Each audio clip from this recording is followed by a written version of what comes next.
La llegada de los europeos supuso para los habitantes de estas tierras una enorme sorpresa y un esfuerzo para intentar discernir si los recién llegados eran seres divinos o humanos. Muy pronto la duda cedió su lugar a la heroica resistencia ante la evidencia de las primeras masacres perpetradas por los invasores. Pero la diferente concepción de la guerra, la utilización de armas de fuego, el uso del caballo y las epidemias provocadas por las enfermedades traídas por los conquistadores y desconocidas por los indígenas, contribuyeron a que la victoria fuera para los recién llegados. Culturas extraordinarias fueron aniquiladas por la codicia y el afán de lucro en nombre de la cultura occidental y cristiana. El indio, como llamaron los españoles a los habitantes de estas tierras, que bautizaron con el nombre de América, pasó a ser un instrumento de producción para las ambiciones de los conquistadores.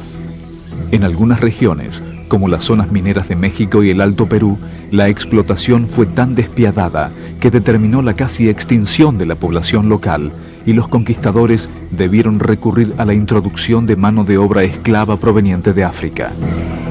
Los africanos fueron inmigrantes involuntarios que realizaron valiosísimos aportes a la cultura americana.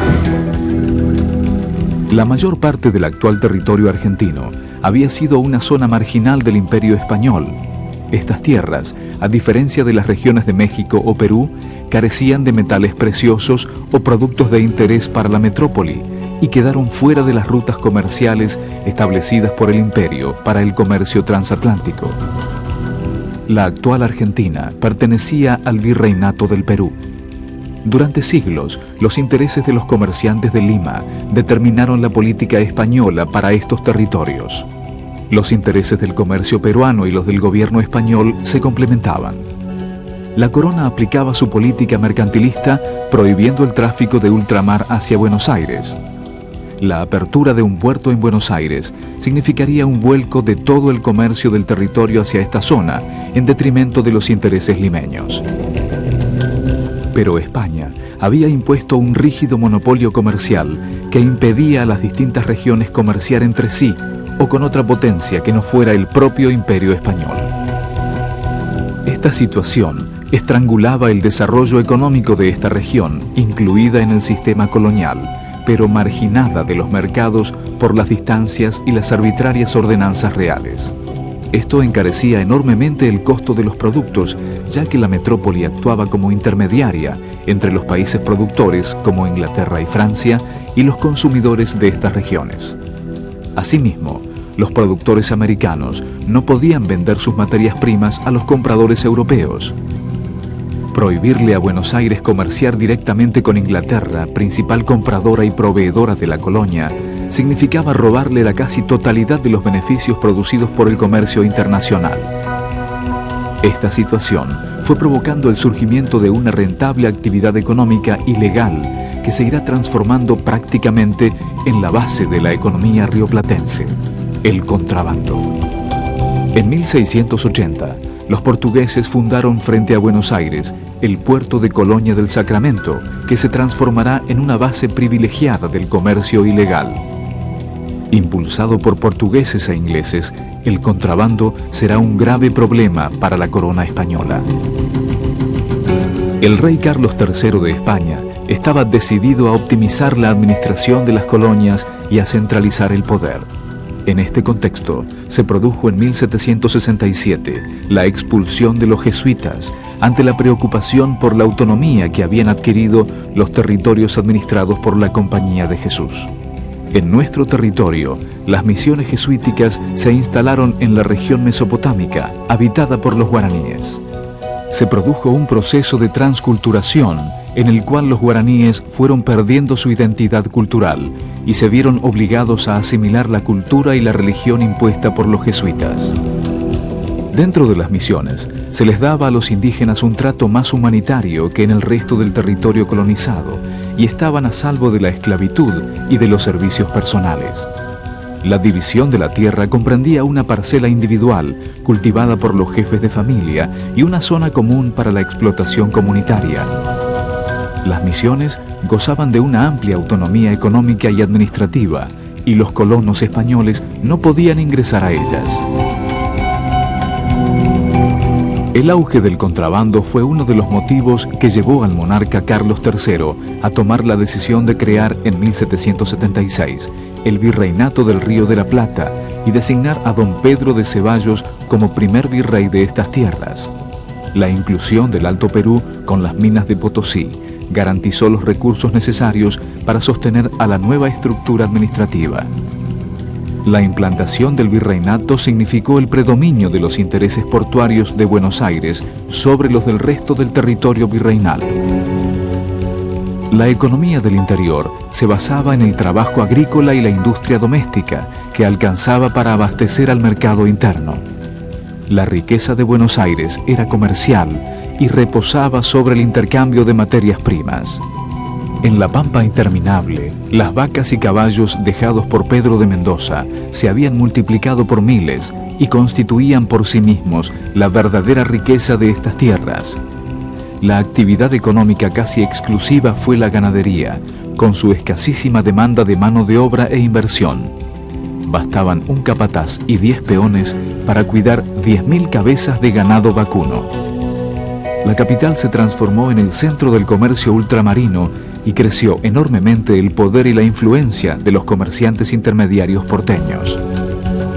En 1794 se autoriza el comercio con naves extranjeras y se crea el consulado para, entre otras cosas, controlar esta actividad. Es designado secretario del nuevo organismo un criollo educado en España, muy influido por las nuevas doctrinas económicas, Manuel Belgrano.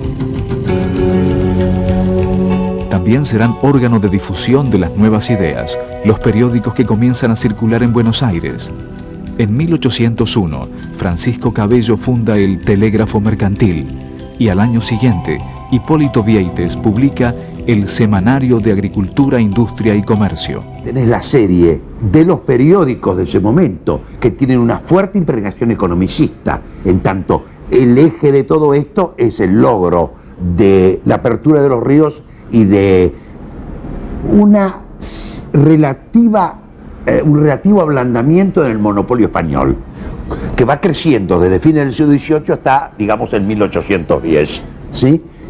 Vos me preguntás por Vieites. Pues bien, ahí también tenés una serie de periódicos. Decíamos, el Telégrafo Mercantil es 1801-1802. El periódico de Vieites y el periódico de Belgrano. Es decir, y las tres figuras, Labardén, Vieites y Belgrano, te digo, impregnadas por economicismo, sobre todo por economicismo de origen italiano, Filangieri, ¿sí? En ese momento. Es decir, esa modernización precaria, primitiva, que se estaba planteando desde una perspectiva liberal, ¿sí?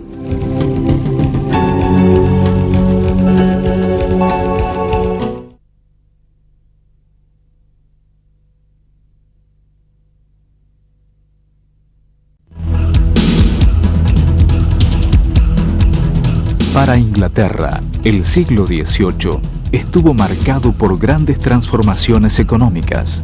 Cambió la modalidad de explotación de la tierra, cercamiento de los campos, rotación de cultivos, uso de algunos fertilizantes, mejoras en el instrumental de labranza, reducción del personal al mínimo imprescindible. Todo esto tendió a aumentar la producción y, en consecuencia, a bajar los precios en los lugares en que se aplicaba este nuevo sistema, que eran las propiedades de los más pudientes. Este aumento de la producción ocurrió en la época en la cual la población europea tendía también a aumentar. Mucha gente, al no encontrar trabajo en el campo, emigró a las ciudades.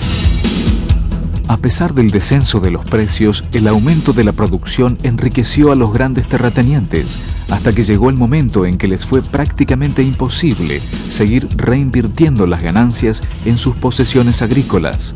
Fue entonces cuando se produjo en Inglaterra un gran cambio en la producción de bienes manufacturados.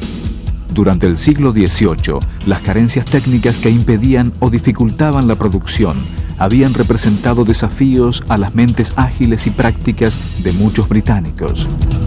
Hacia fines de siglo, las industrias textiles comenzaron a disponer de adelantos tecnológicos revolucionarios que les permitían aumentar y mejorar la producción. Para sacar provecho de esos progresos tecnológicos, era menester disponer de capitales que la bonanza de la agricultura y las aventuras coloniales inglesas habían vuelto muy accesibles. Por su parte, el aumento de la población proveyó a la naciente revolución industrial de muchísima mano de obra que, justamente por ser tan abundante, no lograba una buena remuneración por su trabajo. Aunque muy grave, este hecho se veía atenuado por el mencionado descenso de los precios agrícolas que abarataban el pan, la cerveza y la carne, alimentos básicos de la mayoría de la población. Finalmente, un vertiginoso aumento de la producción, como el que experimentó Inglaterra a fines del siglo XVIII y principios del XIX, hubiera sido muy difícil de asimilar por un país que no tuviera, como los ingleses, una gran marina mercante y vinculaciones comerciales a nivel mundial. Sin estas condiciones, el mercado interno hubiera corrido el riesgo de saturarse con el aumento de la producción y frenar así este proceso antes de que comenzara. La producción de la fábrica, concentración de obreros, división del trabajo, producción en serie, era una modalidad completamente nueva en Europa que se generalizó rápidamente. El vertiginoso crecimiento de la industria tendió a dominar sobre todas las otras actividades, agricultura, artesanías, comercio. El sector artesanal, en particular, sufrió la terrible competencia de la nueva industria hasta tal punto que en algunos sectores desapareció por completo. Las 13 colonias norteamericanas no ofrecían un panorama homogéneo desde el punto de vista económico y social. Las colonias del sur eran esencialmente exportadoras de materias primas, algodón y tabaco. Se manejaban fundamentalmente con mano de obra esclava de origen africano, que trabajaba en condiciones extenuantes en inmensas plantaciones. En cambio, en las colonias del norte, las cosas eran diferentes. Las propiedades agrícolas eran mucho más pequeñas, se criaba algún ganado, había granjas y plantadores de cereales. En las ciudades había artesanos y comerciantes, desconociéndose el uso de la mano de obra esclava. La política comercial inglesa dañaba sus aspiraciones de crecimiento económico, pues cobraba cada vez más impuestos y, sobre todo, reglamentaba las condiciones de la producción en beneficio de Inglaterra y no de las colonias.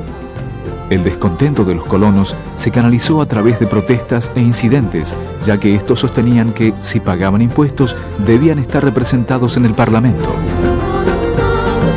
En 1775 se inició la guerra, que duró hasta el año 1783, en que Inglaterra reconoció la independencia de sus colonias americanas. Esta guerra simpatizó enormemente a los liberales europeos, muchos de los cuales se trasladaron a América para pelear junto a los revolucionarios, que también contaron con el apoyo de la corona francesa, debido a su enemistad con Inglaterra y no, obviamente, por afinidad ideológica con los revolucionarios. A poco de iniciada la guerra, los norteamericanos proclamaron la independencia, 4 de julio de 1776. El documento de este acto sirvió de modelo a todos los revolucionarios de su tiempo. La Declaración de la Independencia fue redactada por Thomas Jefferson y recogía los puntos esenciales del pensamiento político y social del siglo XVIII: el derecho a la vida, a la libertad, a la propiedad y a la búsqueda de la felicidad, justificando los movimientos revolucionarios cuando una sociedad no cumplía con esos requisitos para todos.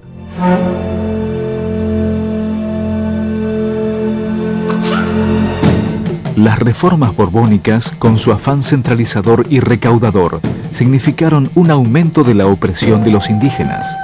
En 1780, este descontento explotó en rebelión bajo el liderazgo de José Gabriel Condorcanqui, que tomará el nombre de Tupac Amaru. La rebelión obtiene sus primeros triunfos y Tupac comienza a aplicar un programa revolucionario: devolución de las tierras usurpadas a sus legítimos dueños, anulación de la esclavitud y los servicios personales. Asustados por la magnitud y el alcance de la rebelión de Tupac Amaru y su ejército libertador, la Iglesia, el Estado, los criollos y los europeos cierran filas para enfrentar el peligro. Tras heroicos combates en los que mueren unos 100.000 indígenas, el primer grito de libertad americano es acallado y su líder detenido. Tupac Amaru fue sometido al suplicio del descuartizamiento. 4 caballos tiraron de sus extremidades hasta destrozarlo. Las partes de su cuerpo fueron colocadas en picas en las ciudades en las que había triunfado el intento revolucionario. Tupac Amaru pensó que era factible una alianza con los criollos, pero los propietarios nacidos en América no se diferenciaban demasiado de sus colegas europeos. Estaban inmersos en la estructura social vigente que basaba su riqueza en la explotación del trabajo indígena en las minas, haciendas y obrajes. La independencia propuesta por Tupac no era solo un cambio político, implicaba modificar el esquema social vigente. La independencia planteada por la burguesía criolla décadas más tarde tendrá contenidos claramente diferentes.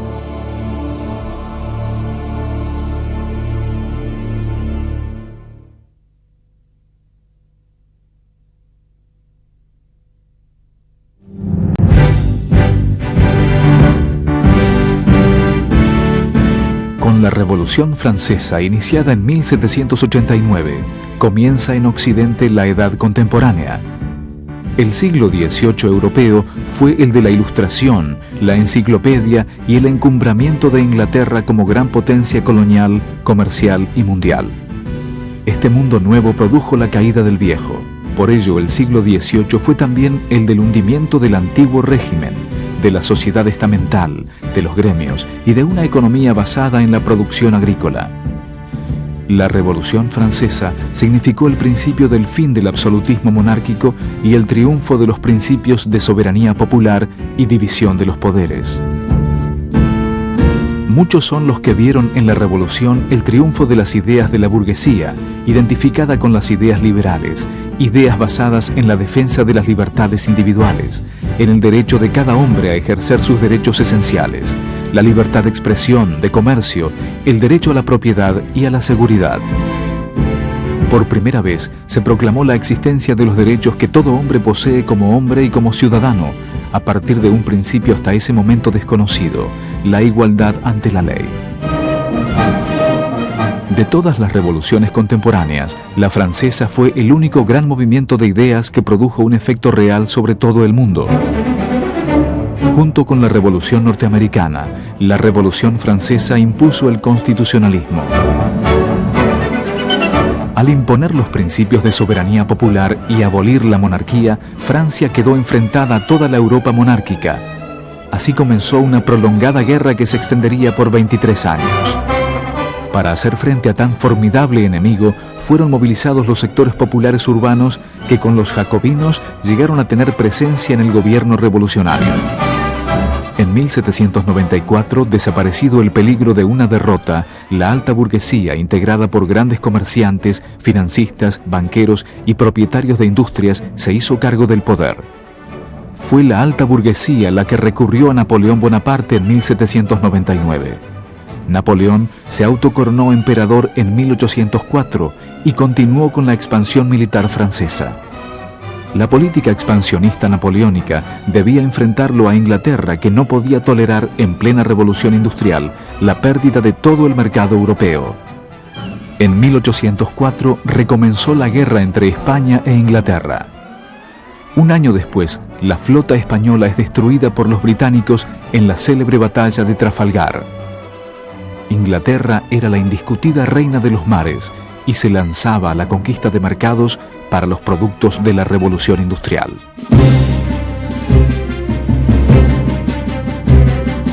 A fines de junio de 1806, Buenos Aires fue invadida por fuerzas británicas que tomaron por sorpresa a las tropas españolas e hicieron huir al virrey Sobremonte, sin poder salvar los caudales públicos que engrosaron las arcas británicas.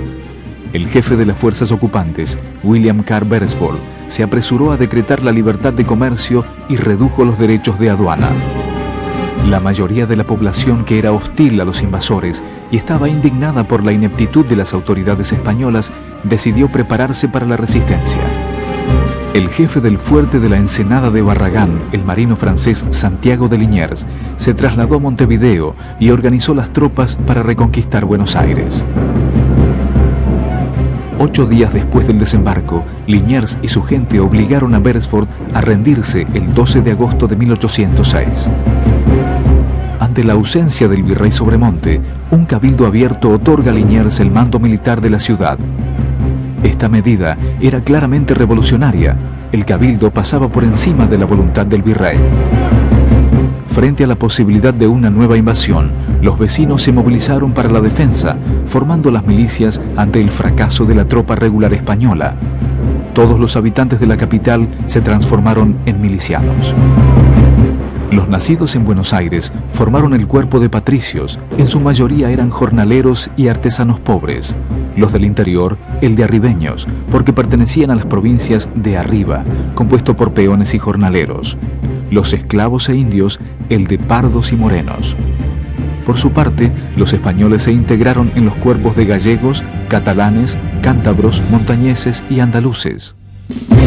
En cada milicia, los jefes y oficiales fueron elegidos por sus integrantes democráticamente. Entre los jefes electos se destacaban algunos jóvenes criollos que accedían por primera vez a una posición de poder y popularidad.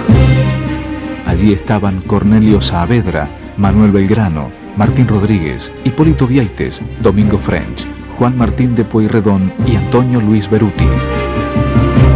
La ciudad se militarizó, pero también se politizó. Las milicias eran ámbitos naturales para la discusión política. Tal como se preveía, en junio de 1807, una nueva expedición inglesa, esta vez de 12.000 hombres y 100 barcos mercantes cargados de productos británicos, trató de apoderarse de Buenos Aires. Tras vencer las primeras resistencias, los invasores avanzaron sobre la ciudad. La capital ya no estaba indefensa. El comerciante español Martín Álzaga, alcalde de la ciudad, había alistado las tropas y organizado a los vecinos. Cuando los ingleses pensaban que volverían a desfilar por las estrechas calles, desde los balcones y terrazas fueron recibidos a tiros, pedradas, torrentes de agua y aceite hirviendo. Entre sorprendidos y chamuscados, los ingleses optaron por rendirse.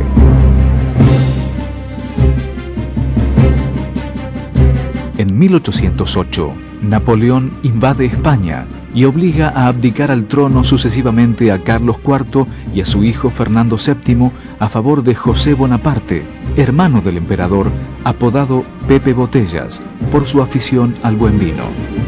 A poco de asumir, José Bonaparte sancionó una constitución liberal a la que los españoles llamaron la Pepa. El día de su sanción, hubo grandes festejos al grito de ¡Viva la Pepa! Pero el pueblo español no aceptó esta situación irregular y se organizó en juntas de gobierno en las principales ciudades para llevar adelante la resistencia contra el invasor. La Junta Central de Sevilla coordinaba la acción de todas las demás. En Buenos Aires, tras la derrota de los ingleses, el Cabildo nombró a Liniers virrey interino. Sobremonte desconoció el nombramiento y, según su costumbre, vuelve a huir, esta vez a Montevideo, donde encontró el apoyo del gobernador Elío, quien no reconoció la autoridad de Liniers. Los comerciantes y milicianos españoles encabezados por Álzaga quisieron aprovechar el origen francés del virrey Liniers para acusarlo de colaborador de Napoleón y destituirlo. Organizaron un motín en enero de 1809. Liniers fue defendido por las milicias criollas y los amotinados derrotados y encarcelados. Tras la derrota, todas las milicias españolas fueron desarmadas y disueltas. Para aplacar los ánimos, la Junta de Sevilla decidió poner fin al interinato de Liniers y enviar al Plata un nuevo virrey, don Baltasar Hidalgo de Cisneros. Cisneros trató de adoptar una actitud conciliadora. Disolvió la Junta de Montevideo, pero confirmó a Elío como gobernador. A las milicias españolas se les restituyeron las armas. El nuevo virrey, apodado El Sordo, tuvo sin embargo que escuchar los informes que venían del Alto Perú y le anunciaban que en las ciudades de Chuquisaca y La Paz, en mayo de 1809, se estaban produciendo movimientos revolucionarios. Una proclama de los rebeldes, entre los que se destacaba el joven Bernardo de Monteagudo, decía: «Hemos guardado un silencio bastante parecido a la estupidez. Ya es tiempo de levantar el estandarte de la libertad en estas desgraciadas colonias, adquiridas sin el menor título y conservadas con la mayor injusticia y tiranía». Cisneros ordena una cruel represión que provoca centenares de muertos. La situación del virreinato era complicada. El comercio estaba paralizado por la guerra entre España y Napoleón, que provocaba una enorme disminución de las rentas aduaneras de Buenos Aires, principal fuente de recursos. Un joven y talentoso abogado, asesor del Cabildo, presenta un alegato contra el monopolio comercial español, la representación de los hacendados. Allí, Mariano Moreno solicita la libertad de comercio para los productos de la región. Ante la desesperante escasez de recursos, el nuevo virrey toma una medida extrema, aún contra la oposición del consulado. Aprueba un reglamento provisorio de libre comercio que ponía fin a siglos de monopolio español y autorizaba el comercio con los ingleses. Un memorándum del Foreign Office de 1809 decía: sea que sigan dependiendo de España o que formen gobiernos independientes, lo cierto es que los sudamericanos en este momento abren sus brazos a Inglaterra. Es indiferente en qué forma buscan nuestra ayuda, siempre que el incremento de los negocios y el nuevo mercado que nos ofrecen para la venta de nuestras manufacturas compense nuestra protección.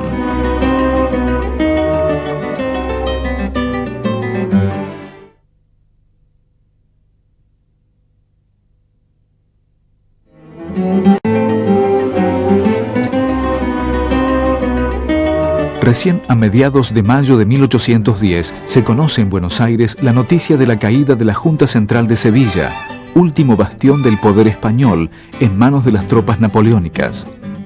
El virrey Cisneros debió reconocer públicamente las novedades de España el 18 de mayo. Ante la gravedad de los hechos, los vecinos solicitaron la convocatoria a un cabildo abierto que se concreta el día 22.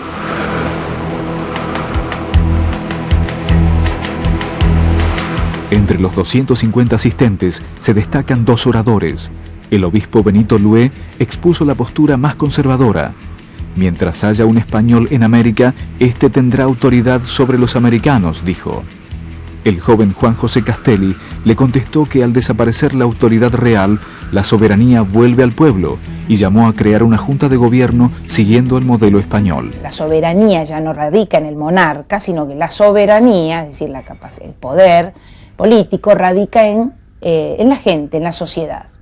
Más que en la sociedad, en cada uno de los individuos de la sociedad, porque además se introduce una idea individualista de sociedad, es decir, la sociedad se considera en ese momento constituida por individuos y los individuos son los que de alguna manera delegan su poder en una persona, en una institución que a partir de ese momento está encargada de gobernar.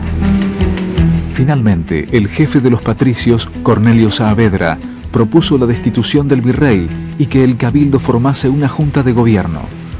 Pero el cabildo, integrado en su mayoría por españoles, intentó una artimaña, designando el día 24 de mayo a Cisneros como presidente de una junta de gobierno formada por criollos y españoles.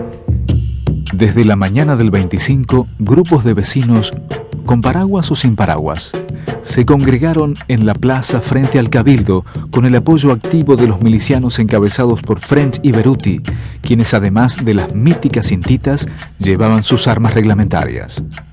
Expresaron su rechazo a la maniobra y exigieron la formación de una nueva junta.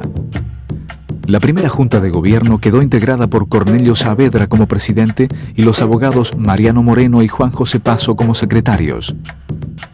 6 vocales completaban la nómina: los doctores Manuel Belgrano y su primo Juan José Castelli, el militar español Miguel de Ascuénaga, el sacerdote Manuel Alberti y los comerciantes españoles Juan Larrea y Domingo Mateu. La Junta se apresuró a declarar que gobernaba en nombre de Fernando VII. El acta firmada ese día dice textualmente: se depuso al virrey en nombre del rey. Generalmente el 25 de mayo de 1810 se celebra como el día de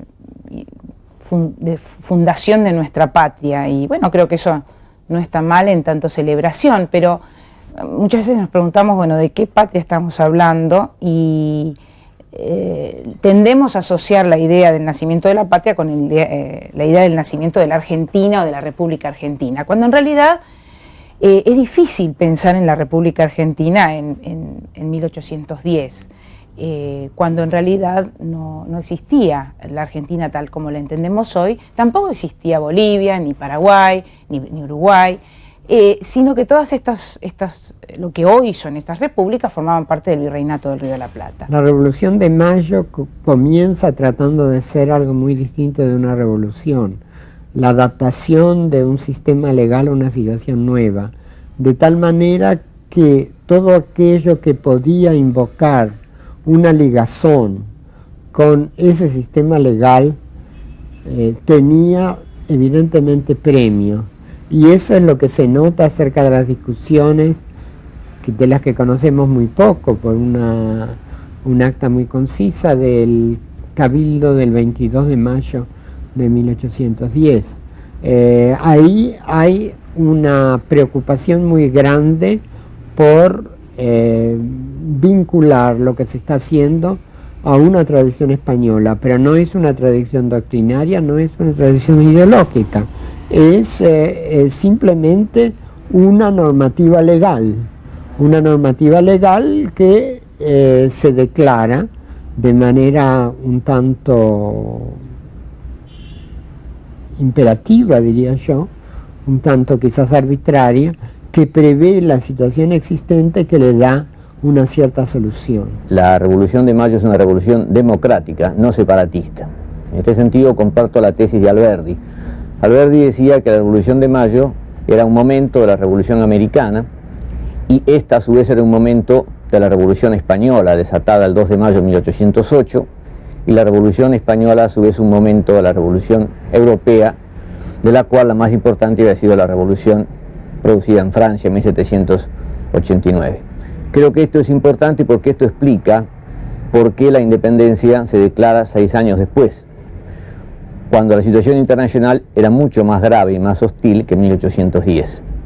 Y explica también la participación de españoles en la primera junta, con Mateu y Larrea.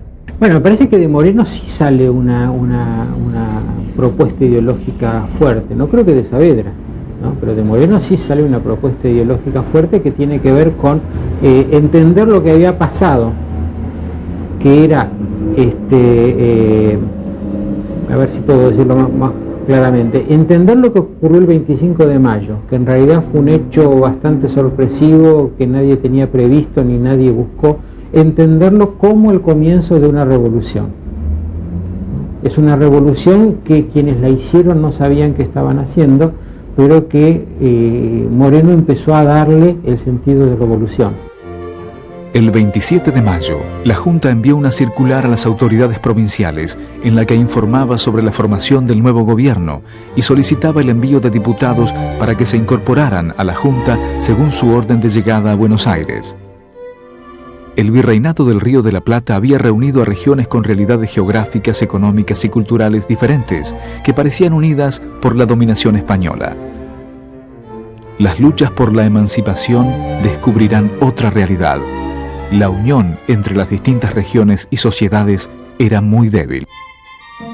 Buenos Aires, ciudad portuaria y foco del movimiento revolucionario, era partidaria del régimen de libre intercambio de productos en todo el territorio del ex virreinato y pretendía convertirse en el punto obligado de la exportación de productos ganaderos y de las importaciones de los países industrializados europeos, especialmente Inglaterra. Esta situación no podía ser aceptada por las provincias del interior, que encontraban dificultades para competir con los productos más baratos procedentes de Europa. En este sentido, la revolución no supuso ventajas económicas para el interior. En junio de 1810 nace el órgano de difusión de los ideales de la Junta. Bajo la dirección de Mariano Moreno, la Gaceta de Buenos Aires se transformará en un importante medio de expresión de los ideales revolucionarios.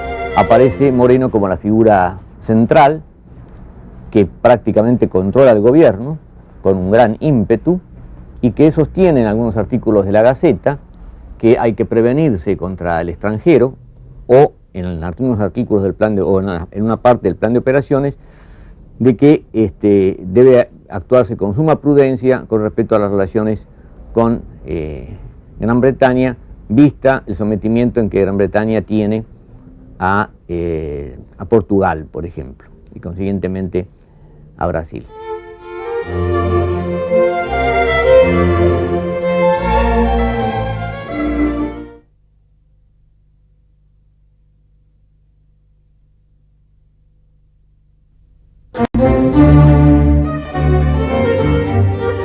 La Junta produjo la apertura de varios puertos al comercio exterior, redujo los derechos de exportación de los productos y redactó un reglamento de comercio, medidas con las que pretendió mejorar la situación económica y la recaudación fiscal. La Junta, además, decretó la expulsión de los españoles de los cargos públicos y suprimió los honores a los funcionarios. Pero a poco de asumir el nuevo gobierno, se evidenciaron las diferencias entre el presidente Saavedra y el secretario Moreno. Moreno encarnaba el ideario de los sectores que propiciaban algo más que un cambio administrativo. Se proponían cambios económicos y sociales más profundos. Pensaba que la revolución debía controlarse desde Buenos Aires. Saavedra, en cambio, representaba a los sectores conservadores favorables al mantenimiento de la situación social anterior y era partidario de compartir las decisiones de gobierno con las otras zonas del territorio. La primera junta pronto comprendió que se hacía indispensable llevar los objetivos revolucionarios a otros pueblos, como así también asegurar su propia supervivencia ante la certeza de que la corona española no se quedaría de brazos cruzados, por lo que organizó diferentes expediciones militares. En Córdoba, el ex virrey Liniers, junto a un grupo de funcionarios españoles desocupados, organizaron una sublevación que puso en peligro la continuidad de la revolución. Liniers y su gente se proponían tomar la provincia, marchar sobre Buenos Aires, derrocar a la Junta y reinstalar un gobierno español. La gravedad de la situación forzó a la Junta a enviar una fuerza militar al mando de Juan José Castelli, Juan Ramón Balcarce y Antonio Beruti, con la orden de terminar con la contrarrevolución y fusilar sumariamente a los cabecillas. Así se hizo. Liniers y sus cómplices fueron fusilados en el paraje de Cabeza de Tigre en julio de 1810.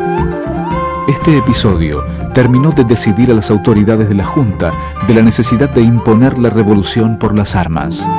El proyecto de la Revolución de Mayo es el plan de operaciones de Moreno, es decir, ampliar la revolución hacia el Paraguay, hacia el Alto Perú, avanzar en el terreno económico. Él plantea en el plan de operaciones la necesidad de construir fábricas estatales de pólvora y de fusiles, cosa que lo lleva a cabo en Buenos Aires, en Córdoba y en Tucumán, y además aplicar una represión muy fuerte, bueno, es sabido que se lleva a cabo el fusilamiento de Liniers, después se fusila en el norte a Paula Sanz, Córdoba y Nieto, se destierra al virrey y a los oidores. Moreno pide la ejecución de los cabildantes, es decir, es una mano dura que hace que la Revolución de Mayo en esos 6 meses tenga un proyecto claro y decididamente revolucionario en el sentido de una revolución democrática, popular, que trata de extenderse y que provoca, por consiguiente, el rechazo y la reacción, la contrarrevolución, digamos, por parte de los sectores ligados al comercio de Buenos Aires y a los sectores más conservadores del ejército que estarían expresados en ese momento por Saavedra. Las fuerzas de Castelli, tras derrotar a los sublevados de Córdoba, continuaron su camino hacia el Alto Perú, aumentando a su paso el número de tropas por la adhesión de voluntarios. En noviembre de 1810 obtienen en Suipacha la primera victoria revolucionaria sobre los españoles. A su llegada al Alto Perú, Castelli puso en marcha una serie de medidas de carácter netamente revolucionarias que incluían la abolición de los servicios de trabajo de los indios, como la mita, y declaraba la igualdad de derechos. Esto le valió la oposición de las élites locales que deseaban expulsar a los españoles, pero querían mantener sus sistemas de producción que se basaban justamente en la explotación de la mano de obra indígena. La expedición al Paraguay, dirigida por Manuel Belgrano, terminó también en un fracaso para las armas criollas y en la consecuente pérdida de ese territorio. El virreinato estalla después de la revolución. Estalla quiere decir que algunas regiones se independizan definitivamente, como lo que va a ser después Paraguay, Uruguay, Bolivia, y las regiones del propio territorio que hoy es la Argentina también tienen mucha autonomía entre sí, es un territorio heterogéneo, cada región tiene su economía, su sociedad, su política, etc. Entonces, lo que va a empezar a ocurrir va a ser muy variable. La Revolución de Mayo se hizo en Buenos Aires y esa revolución debió extenderse al territorio antes constituido por el Virreinato de Río de la Plata. Y eso no se logró de inmediato, por lo tanto hubo una serie de experimentos de constitución, de juntas, de directorios, es decir, de triunviratos, es decir, precarios mecanismos políticos que se colocaban por encima, digamos, de las precarias administraciones que había dejado la colonia en este virreinato. Por lo tanto, el proceso de organización nacional debió sufrir una serie de avatares debido al hecho de que Buenos Aires, como iniciadora del proceso revolucionario, quiso constituirse al mismo tiempo como el eje de ese proceso de sustitución de la dominación colonial, sin integrar debidamente los intereses de las distintas partes del territorio que quería configurarse a partir de las Provincias Unidas del Río de la Plata. En Montevideo, el gobernador Elío se había rebelado contra Buenos Aires y obtuvo el apoyo de los portugueses para hostigar a la Junta porteña. Pero cuando Elío se aprestaba a lanzarse sobre Buenos Aires, surgió un movimiento popular en la banda oriental en defensa de la Revolución de Mayo. Su líder era el ex oficial de la milicia rural, José Gervasio Artigas. Artigas unía a sus excelentes condiciones militares un gran carisma y una importante cultura, producto de sus lecturas revolucionarias. Fue el primer caudillo, yo diría que el único caudillo de la Revolución de Mayo, José Gervasio Artigas. Porque Moreno no lo podemos llamar un caudillo, era un hombre de cultura, un hombre urbano, un abogado, un profesional del derecho, que había trabajado en eso, en la etapa española, muy cerca del Partido Español. Las fuerzas de Artigas avanzaron sobre Montevideo hasta sitiarla. La Junta de Buenos Aires envió tropas que se unieron a las de Artigas. Elío, con apoyo portugués, logró resistir y firmar una tregua. Pero al poco tiempo se reinició el conflicto que se prolongaría hasta 1814. Durante los primeros años del siglo XIX, tanto en Buenos Aires como en las provincias del litoral, comenzaron a surgir nuevas organizaciones económicas, la estancia y el saladero. Con los saladeros, el vacuno y la producción de carne pudieron ser aprovechados integralmente. La carne salada, llamada tasajo, fue exportada a Cuba y Brasil para el consumo de esclavos. Esto contribuyó a consolidar el poder económico y político de hacendados y saladeristas. Las provincias del litoral eran las que más cerca estaban de las aspiraciones porteñas. Acordaban en eliminar las barreras aduaneras y aumentar el intercambio con el exterior, pero exigían que Buenos Aires dejara de manejar la aduana y por lo tanto pedían su nacionalización. También pretendían que se aceptara la libre navegación de los ríos interiores, el Uruguay y el Paraná, para que los productos del exterior arribaran directamente de sus lugares de origen a los puertos provinciales sin pasar por Buenos Aires. Las diferencias económicas se tradujeron en diferencias políticas. Una de las consecuencias de la revolución fue la construcción de un nuevo orden político en reemplazo del colonial, que produjo, en el mediano plazo, una reestructuración social, la aparición de un nuevo poder hegemónico, los terratenientes de Buenos Aires y la resistencia de las clases dominantes del interior a ser desplazadas de sus posiciones de privilegio. La formación de un grupo dirigente y primero mucho más dirigente que hegemónico, entendiendo por grupo dominante más que hegemónico, entendiendo por dominante aquel que basa el ejercicio de su dominación mucho más en la coerción que en el consenso, y por el contrario entendiendo por hegemónico si la primacía del ejercicio de la dominación se efectúa sobre el consenso. Bien entendido que nunca hay ni una situación de dominación pura ni una situación de hegemonía pura, sino una combinación de una y de otra en proporciones variables que hacen que una situación sea efectivamente dominante o hegemónica.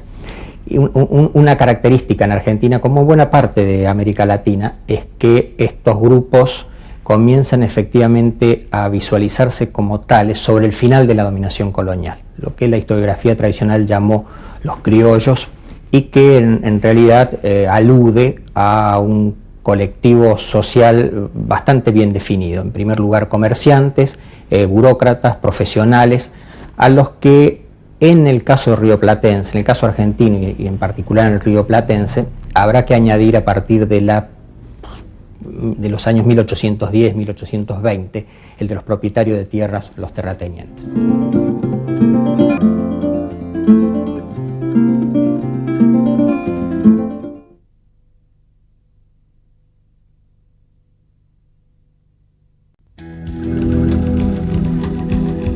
Entre tanto, en Buenos Aires se ahondaban las diferencias entre Saavedra y Moreno.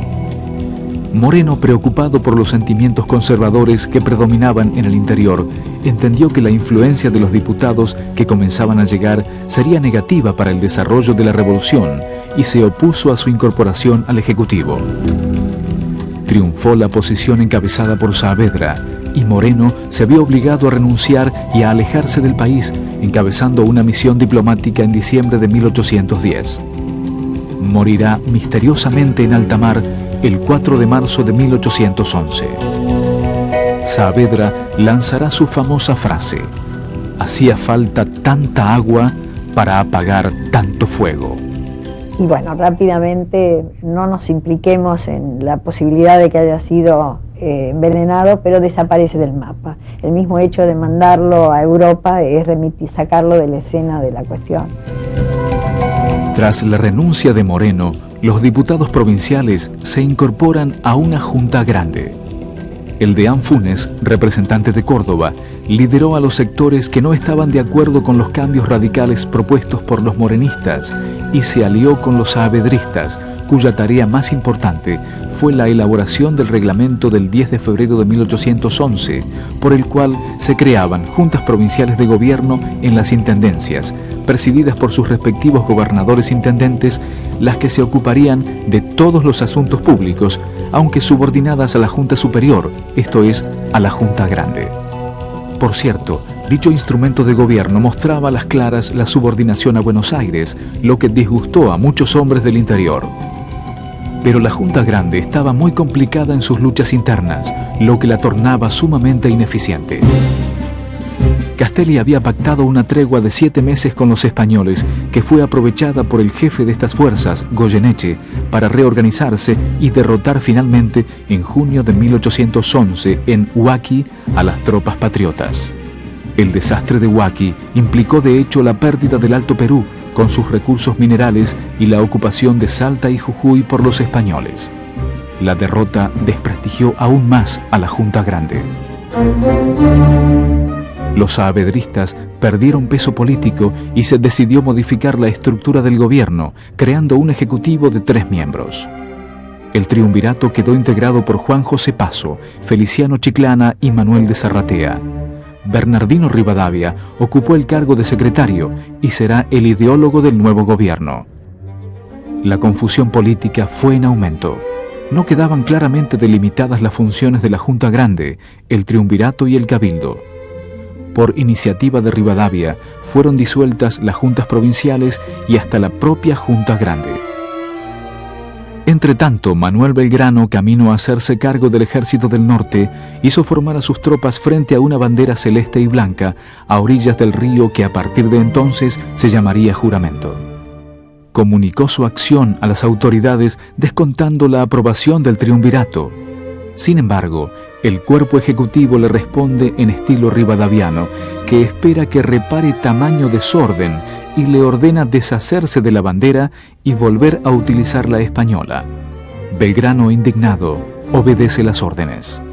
Después de todo, y continuando con la estrategia de la máscara de Fernando VII, había elegido para la bandera los colores borbónicos que lucía en su pecho el monarca español.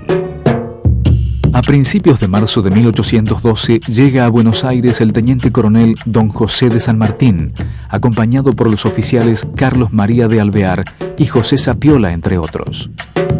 San Martín y sus compañeros de viaje habían tomado contacto en Londres con el revolucionario venezolano Francisco de Miranda. A poco de llegar fundaron la Logia Lautaro, de ideales cercanos a la sociedad patriótica liderada por Bernardo de Monteagudo. Monteagudo expresaba a través del periódico Mártir o Libre los ideales de emancipación y cambios profundos. San Martín se presentó ante el triunvirato. De inmediato le fue reconocido su grado militar y se le encargó la formación de un regimiento de caballería para proteger las costas del Paraná de los ataques españoles. A fines de julio de 1812, el general Manuel Belgrano encabezó la retirada de toda la población de Jujuy y Salta hacia Tucumán, dejando al enemigo solo tierra arrasada. A este heroico episodio, protagonizado por hombres, mujeres y niños de las provincias del norte, se lo conoce como el Éxodo Jujeño. Pocos meses después, en septiembre, Belgrano, al mando del Ejército del Norte, desobedeció las órdenes del triunvirato de retirarse hasta Córdoba y obtuvo los resonantes triunfos de Las Piedras y Tucumán, que pararon el avance español. El triunvirato convocó a una asamblea legislativa, pero ésta se declaró soberana y fue disuelta. Ante esta situación, el 8 de octubre de 1812, los granaderos de San Martín, junto a otros regimientos, se desplazaron hacia la Plaza de la Victoria, actual Plaza de Mayo, para demostrar, como dijo San Martín en aquella ocasión, que no siempre están las tropas, como regularmente se piensa, para sostener gobiernos tiránicos, aludiendo a la mala administración del primer triunvirato. El primer triunvirato era la expresión de la política liberal en economía, traidora de Artigas. Habían llevado a cabo una traición tremenda con respecto a Artigas, pactando con los españoles y dejando a Artigas a su suerte, cuando Artigas era la prosecución de la Revolución de Mayo. Y la aparición entonces de Monteagudo, la Sociedad Patriótica como expresión pública, de la Logia Lautaro como expresión clandestina, está hablando de una prosecución del morenismo. Este movimiento logró la renuncia de los triunviros, la formación de un segundo triunvirato, Juan José Paso, Antonio Álvarez Jonte y Nicolás Rodríguez Peña, y la convocatoria a una Asamblea General Constituyente. El segundo triunvirato dio un nuevo impulso a la guerra y obtuvo importantes triunfos. San Martín vence en San Lorenzo, Belgrano en Salta, y se logra reanudar el sitio de Montevideo. Otro logro fundamental del triunvirato fue la concreción del Congreso postergado desde 1810. La Asamblea inauguró sus sesiones a fines de enero de 1813 y se proclamó representante de las Provincias Unidas del Río de la Plata. Tenía por objetivos proclamar la independencia y sancionar una constitución que incluyese la forma republicana de gobierno y la división de poderes. Estos postulados no fueron cumplidos. Sin embargo, la obra de la Asamblea fue importante porque se convirtió en una especie de declaración de principios que sirvió de antecedente en los futuros proyectos constitucionales. Si bien ya se habían suscitado problemas entre Artigas y las autoridades de Buenos Aires, durante la reunión de la Asamblea se produjo un nuevo distanciamiento entre ambos por el rechazo de los diputados orientales. La Asamblea del año 13, presidida por Alvear, temía que la incorporación de los artiguistas produjera una virtual alianza entre el caudillo oriental y San Martín para apurar una declaración de independencia en contra de los intereses del grupo alvearista. Los representantes de Artigas traían instrucciones muy precisas que no eran del agrado de la clase dirigente porteña: inmediata declaración de independencia, constitución republicana, gobierno central con respeto a las autonomías provinciales y el establecimiento de la capital fuera de Buenos Aires. Las élites porteñas temían que la influencia del caudillo oriental se extendiera al resto de las provincias. Veían en la acción de Artigas un peligroso ejemplo que propugnaba un serio cambio social. El reparto de tierras y ganado entre los sectores desposeídos, concretado por Artigas en la banda oriental, bien podía trasladarse a la otra margen del Plata y poner en juego la base de su poder económico. Desde el momento en que la independencia se produjo por el desplome de la monarquía española y la debilidad de la monarquía ibérica,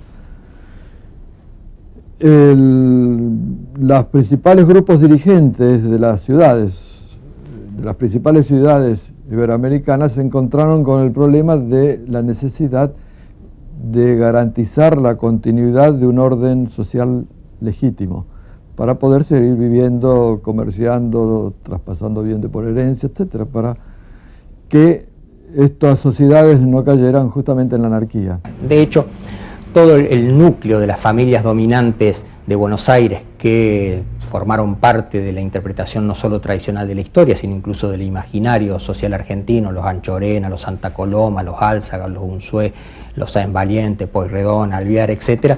De hecho, fueron familias de comerciantes y usureros de la ciudad de Buenos Aires que entre las décadas de 1810 y 1820 aprovecharon las excelentes facilidades para hacerse de tierras en la provincia a costos irrisorios y sobre esa base montar una nueva unidad de producción, la estancia, que había comenzado a constituirse a finales del siglo XVIII, y sobre esa base construir su poderío económico. La Asamblea del año 13 aprobó el uso de los símbolos patrios desechados por el primer triunvirato, como la bandera, la escarapela, el escudo y el himno nacional, que proponía "Coronados de gloria vivamos o juremos con gloria morir". En lo social, la Asamblea declaró libres a los hijos de los esclavos, suprimió la mita y el yanaconazgo, abolió los títulos de nobleza, prohibió y mandó a destruir los instrumentos de tortura.